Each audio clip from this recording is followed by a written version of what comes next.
In this video, I'm going to show you how to use drops of water on watercolor paper to make the most stunning and unusual collage papers. Hello, my name is Catherine Rains. I'm a mixed media collage artist, and welcome to Tune In Tuesday, where I share weekly art demos to expand your mixed media toolbox. If you see value in my videos, I would deeply appreciate a thumbs up, and if you would subscribe to my channel. Links for the supplies that I use to make these papers are down below under Show More. And while you're there, you might want to check out my free 5-day class, Collage Kickstart, where I show you how to use all the papers made during Tune In Tuesday to make fabulous collages the very first try. So let's get into making collage papers using drops of water.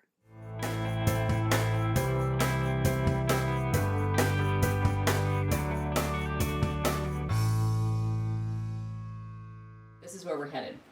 We are going to make these fabulous, what I'm calling water drop papers. Let me start with saying who this was inspired by. It's actually an Instagram account called Esoterra.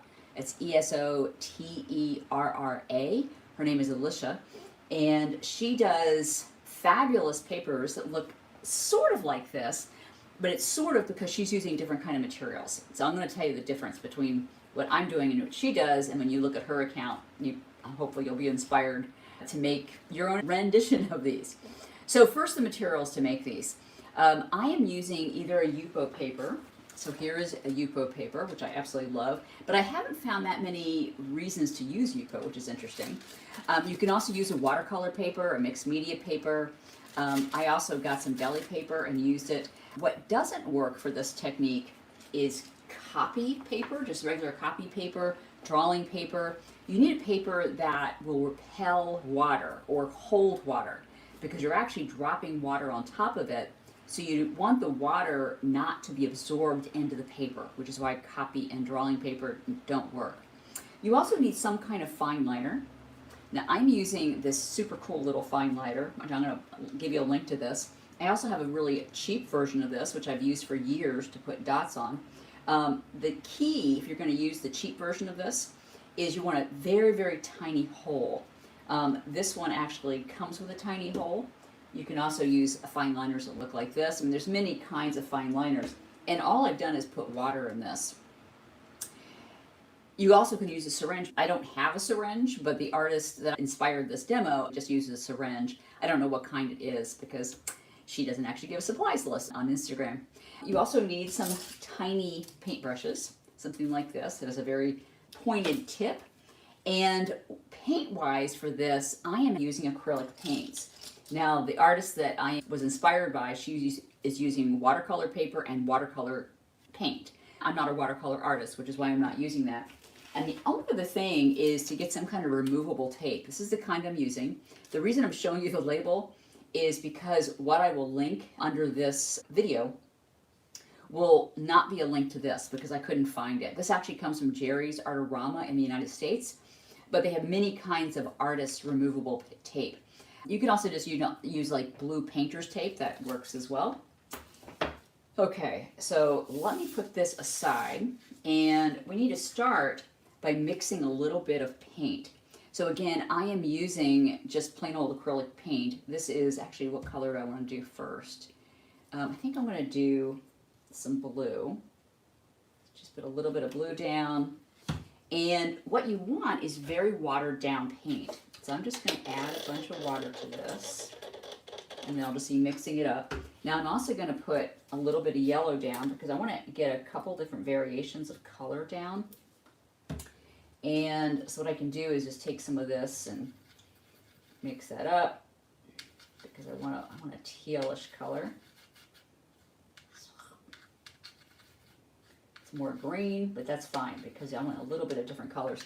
And I'm also going to mix up a little bit of gold because gold with this technique gives these papers a real pop of color.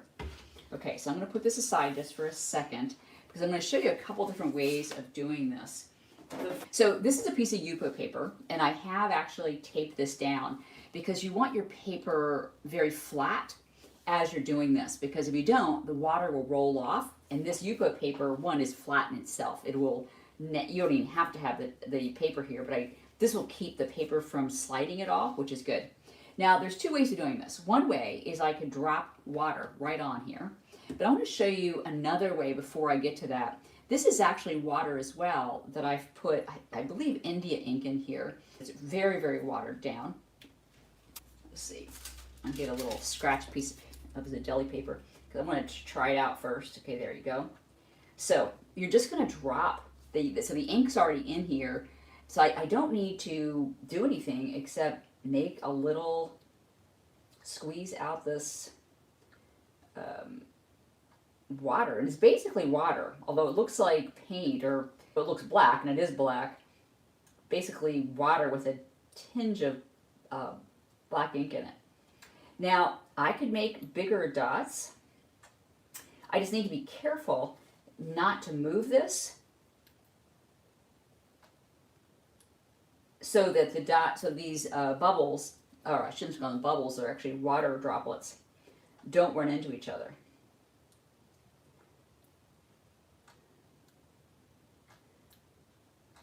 So this is pretty easy to do. Now, the magic in this is waiting for this to dry. So what will happen is this will actually evaporate. So the water out of this will evaporate, and it takes about, I give it about 24 hours, although it's probably more like 18 hours. It will take overnight. It's quite a long process. It's actually fascinating to watch these bubbles very slowly go down. It's really not bubbles. These aren't bubbles. These are drops of water. Now, since we don't have 18 hours to wait for this to dry, let me show you the end result of this. So this is the same thing, but this has been dried. And obviously it's flat. Now, this is a piece of translucent Yupo paper, which I'm totally in love with. I use Yupo very little in my work, mainly because you can't tear Yupo. You have to cut it. But the translucent paper, like you see it on both sides, when I take, like, say, a piece of book paper, imagine this is actually a collage, and I lay this on top, and look at that translucency. I just think that's really a very cool effect. So I'm probably going to be using translucent Yupo paper more in the future. In fact, I just ordered more because I just fell in love with it, figuring out this demo. So for now, all I have to do is just very carefully lift this. You can see those really incredibly fun bubbles. They're going to shake, but I have to make sure that they, look at that, so they actually went a little oblong just because I was moving it. Now this is also a piece of Yupo paper, and I've got my blue paints here. But this time we're going to just put plain old water on here. Now if you see my reels, this is actually what I did on the reels. Again, I'm going to try practicing first, because you need to kind of get the feel for how fast this is going to come out.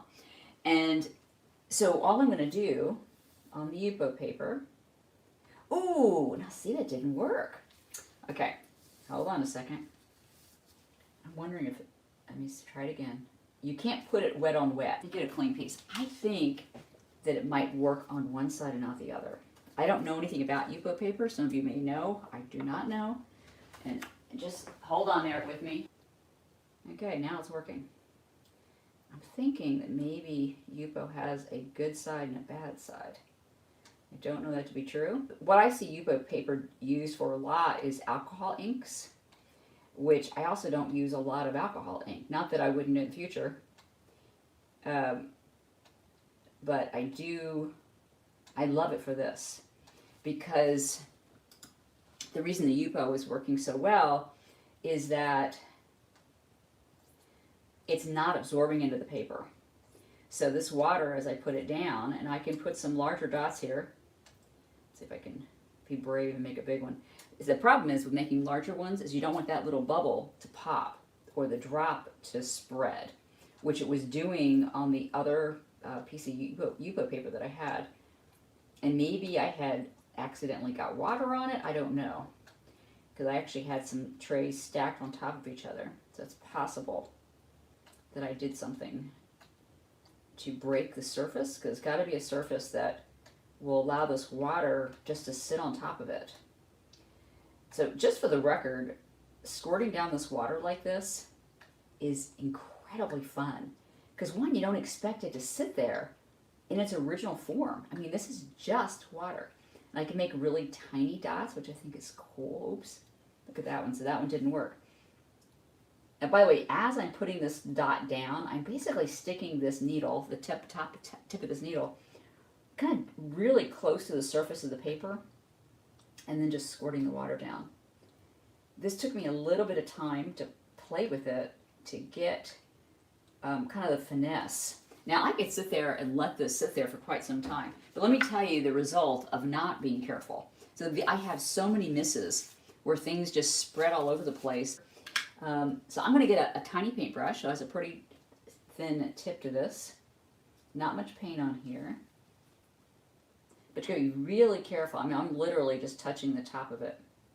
Now, that's one layer. I'm going to take another color because I'd like to have some of that green in there and see what that does.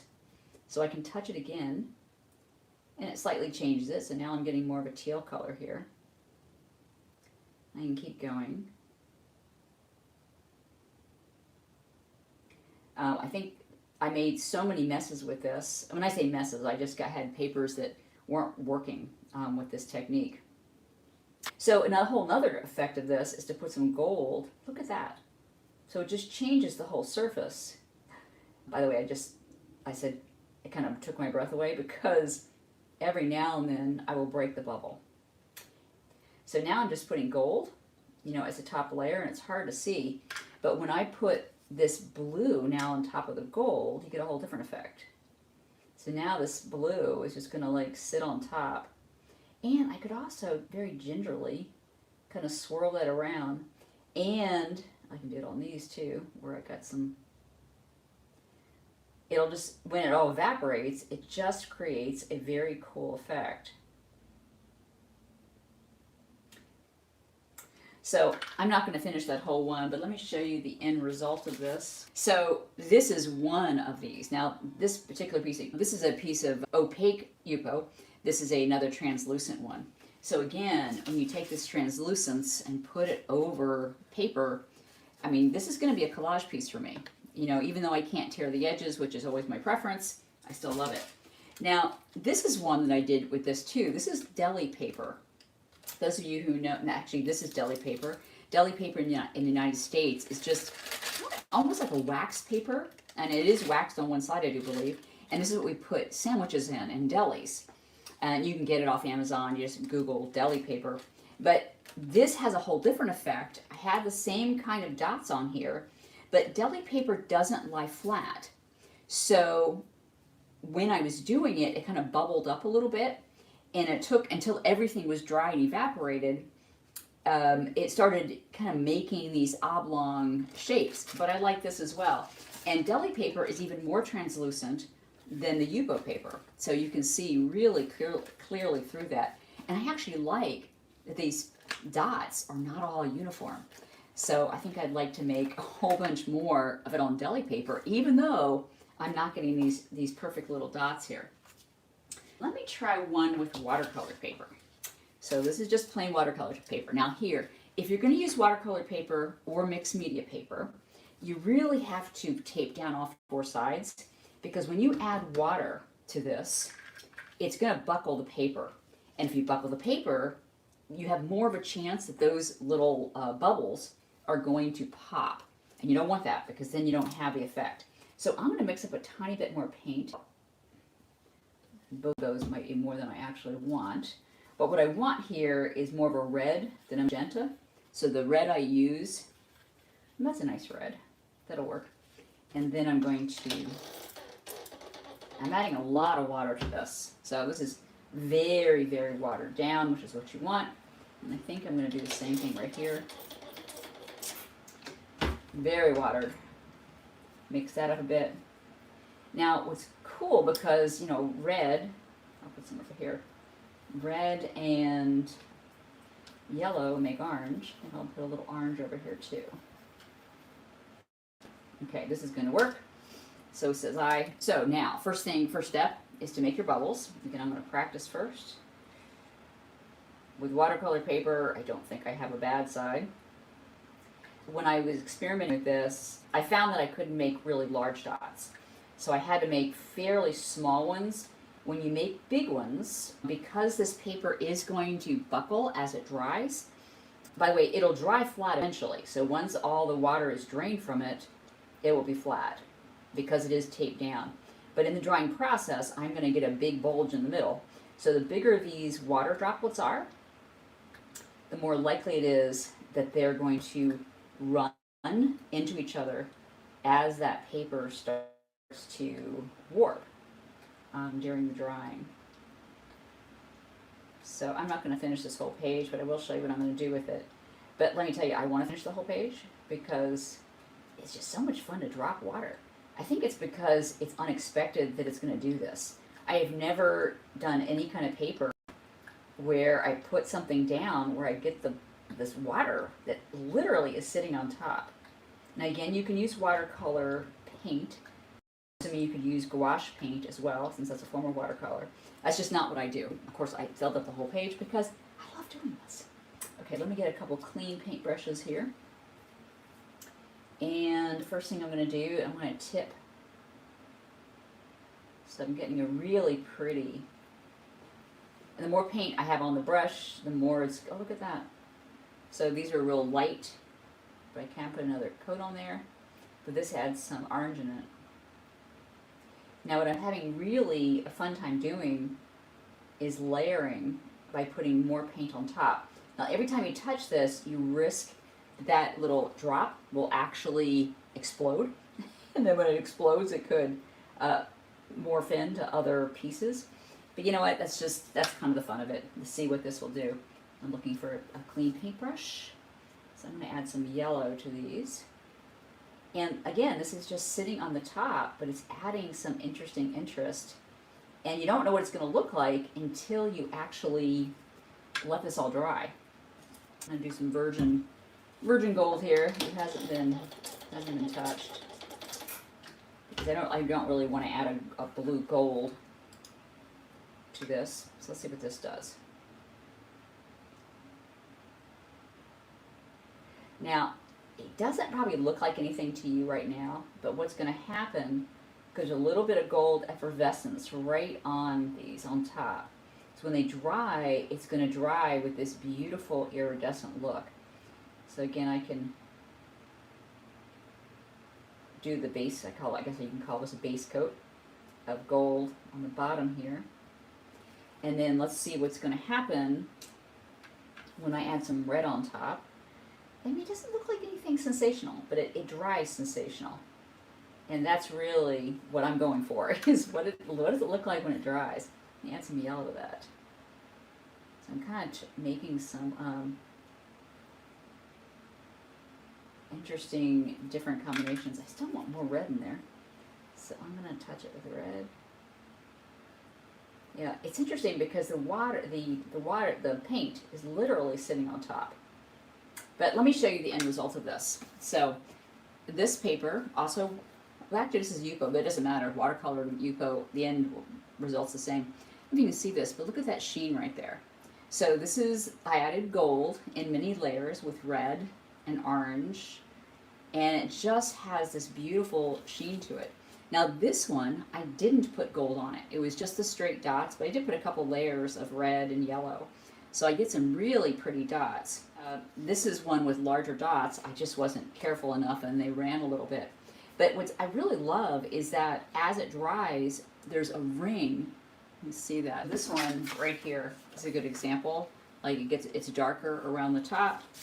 This blue one's a good example. I love this one actually because I got these little rings around that. It almost looks like I took a marker and outlined it. Anyways, I absolutely adore these. So I'm going to carefully put this down. Before I end this art demo, I wanted to show you the end result of the papers that I made during the demo earlier. So this is the first black one, and look at that iridescence. It's just so stunning to me. This is the kind of teal blue one. And you know, it's really hard to know when you're making it what the result is going to be. But I'm completely in love with this. And then kind of the red yellow one with a lot of gold in it. So I just love these, and I hope that you enjoy creating these as well. Anyways, thank you for coming today. And I'll see you back here for another Tune In Tuesday with another paper next week. Bye, everyone.